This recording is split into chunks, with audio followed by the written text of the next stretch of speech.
नमस्कार, आप देख रहे हैं 4 PM। मैं हूं आपके साथ सिमरन। इस बुलेटिन में हम बात करेंगे देश और दुनिया की तमाम बड़ी खबरों की, लेकिन उससे पहले एक नजर आज की मुख्य सुर्खियों पर। उत्तर भारत में वायु प्रदूषण की स्थिति को देखते हुए बिगड़ती हवा पर हाई लेवल मीटिंग। पर्यावरण मंत्री गोपाल राय ने कहा कि उम्मीद है बैठक में आएंगे सकारात्मक नतीजे। दिल्ली के पूर्व मुख्यमंत्री अरविंद केजरीवाल पर भाजपा नेता तरुण चुंग ने बोला हमला। बीजेपी नेता तरुण चुंग ने केजरीवाल को बताया झूठ बोलने का बादशाह। महाराष्ट्र चुनाव को लेकर सभी दलों ने तेज किए प्रचार। इसी बीच बीजेपी की दूसरी लिस्ट जारी। बीजेपी ने दूसरी लिस्ट में 22 उम्मीदवारों के नामों का किया ऐलान।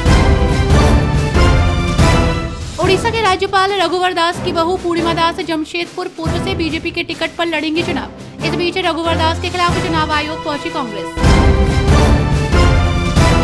आरजेडी नेता मृत्युंजय तिवारी का असम के मुख्यमंत्री हेमंत बिस्वा शर्मा पर हमला। मृत्युंजय तिवारी ने कहा मुख्यमंत्री हेमंत बिस्वा शर्मा को भेज देना चाहिए पाकिस्तान। झारखंड चुनाव को लेकर राजनीतिक दलों ने प्रचार प्रसार शुरू कर दिया है। इस बीच मुख्यमंत्री हेमंत बिस्वा शर्मा ने बड़ा दावा करते हुए कहा कि प्रदेश में एनडीए गठबंधन की सरकार बनेगी। झारखंड चुनाव को लेकर सियासी पारा हाई चल रहा है। नेताओं की लगातार प्रतिक्रिया आ रही है। इस बीच असम के मुख्यमंत्री और झारखंड विधानसभा चुनाव के लिए भाजपा के सह प्रभारी हेमंत बिस्वा शर्मा ने झारखंड में एनडीए गठबंधन में सीटों के बंटवारे पर कहा कि चुनाव एनडीए के हिसाब से लड़ना था। प्रधानमंत्री मोदी के नेतृत्व में झारखंड में एनडीए की सरकार बननी है। गठबंधन जरूरी था। आज गठबंधन का स्वरूप सबके सामने आ चुका है। दावा है झारखंड में एनडीए की सरकार बनने जा रही है। वक्फ बोर्ड को लेकर के सियासी पारा हाई चल रहा है। इस बीच तेजस्वी सूर्या की टिप्पणी पर प्रतिक्रिया देते हुए केंद्रीय मंत्री एचडी कुमार स्वामी ने कहा कि तेजस्वी सूर्या ने कर्नाटक सरकार के मंत्रियों में से एक के रूप में अपने विचार व्यक्त किए हैं।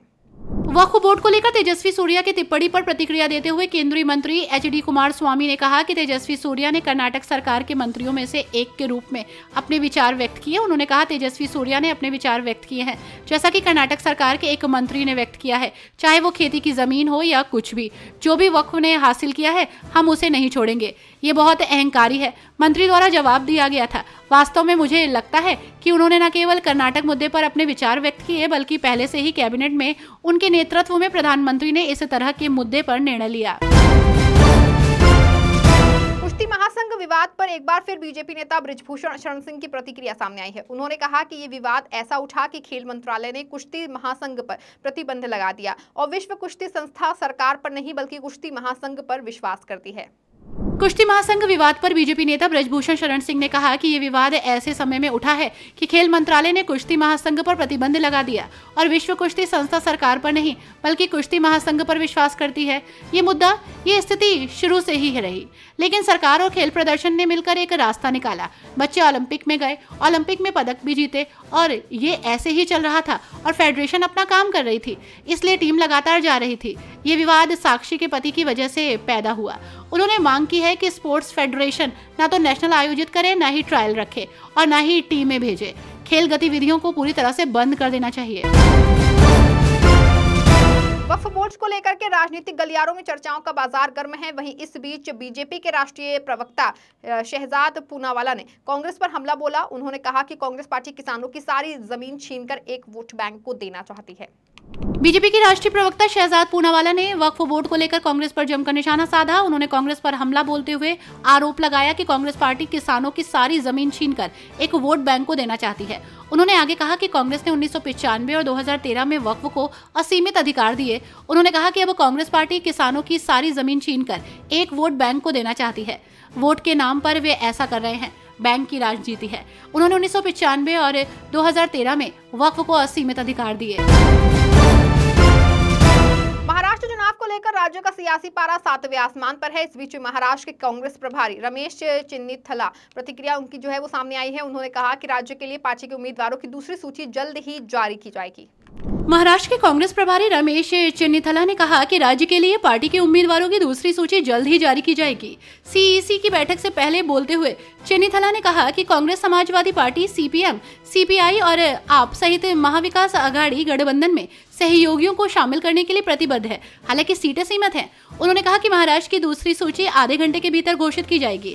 आज सीईसी की बैठक है, हम अपनी सभी सीटों पर नामांकन दाखिल करेंगे और जल्द ही घोषणा करेंगे। हमने उत्तर प्रदेश में समाजवादी पार्टी का समर्थन किया, हमने यूपी में एक भी सीट नहीं ली, लेकिन यहाँ हम उन्हें कुछ सीटें दे रहे हैं। समाजवादी पार्टी, सीपीएम, सीपीआई, आप एमवीए का हिस्सा हैं, लेकिन सीटें सीमित हैं।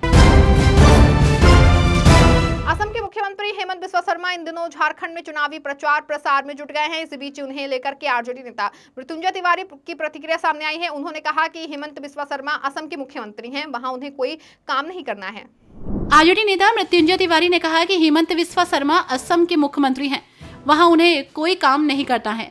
वो काफी समय तक कांग्रेस पार्टी में रहे हैं, अब वो बीजेपी में चले गए हैं। उन्होंने कहा कि असम में क्या हालात हैं, वहाँ लोग कितने परेशान हैं। हेमंत बिस्वा शर्मा वहाँ तो लोगों की सेवा नहीं कर पा रहे। उन्होंने कहा कि भाषण देने के मामले में उनका मुकाबला मुख्यमंत्री योगी से है। हिंदू मुसलमान में लड़ाई कराने में लगे रहते हैं। सबसे पहले हेमंत बिस्वा शर्मा को पाकिस्तान भेज देना चाहिए। दिल्ली के पूर्व मुख्यमंत्री अरविंद केजरीवाल को लेकर के प्रदेश का सियासी पारा हाई है। इस बीच उनको लेकर के बीजेपी नेता तरुण चुंग ने कहा कि केजरीवाल झूठ बोलने के बादशाह हैं।